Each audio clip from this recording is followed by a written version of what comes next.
que algumas classes de medicamentos podem favorecer o esquecimento. Até que ponto esse esquecimento medicamentoso não deve ser confundido com o princípio de determinismo psíquico, em que nesse cenário o esquecimento teria uma causa inconsciente. O determinismo psíquico, ele é inconsciente, tá? Então, dentro desse inconsciente, dentro do determinismo psíquico, existem alguns fatores que podem ser mecanismos de defesas.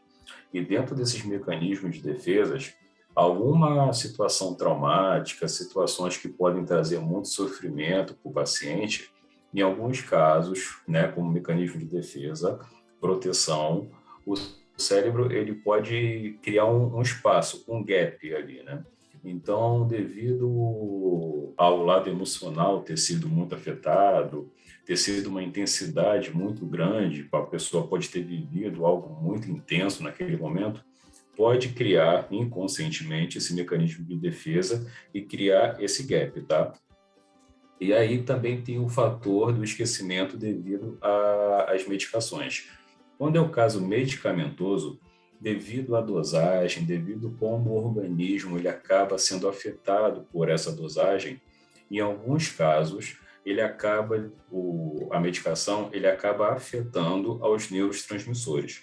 Então, dentro desses neurotransmissores, a comunicação ela pode ficar falha em determinados casos, por causa de algumas medicações, por exemplo, e aí sim pode ter também o esquecimento. Como que a gente consegue diferenciar isso? Nós podemos fazer um histórico do paciente, tá?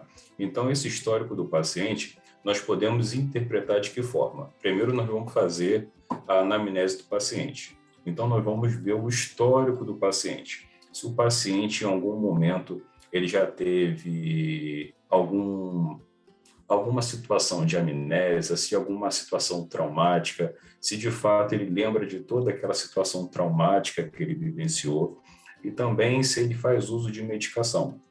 E quando ele faz uso de medicação, puxa todo o histórico do paciente para ver se ele já teve algum efeito colateral devido a essa medicação.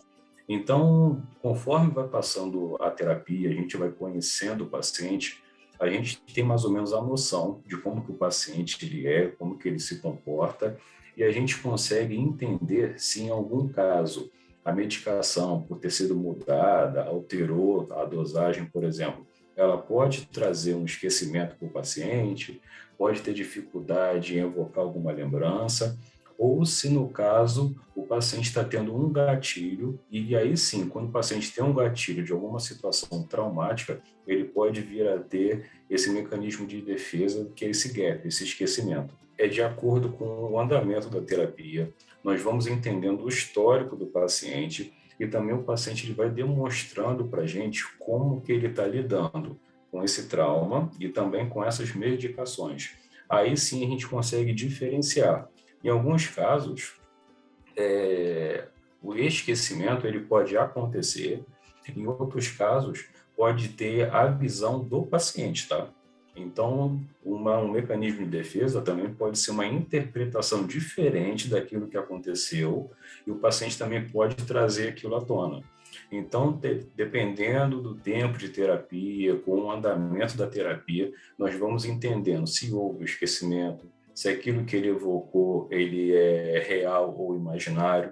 Tudo isso é dentro de um histórico do paciente, tá bom?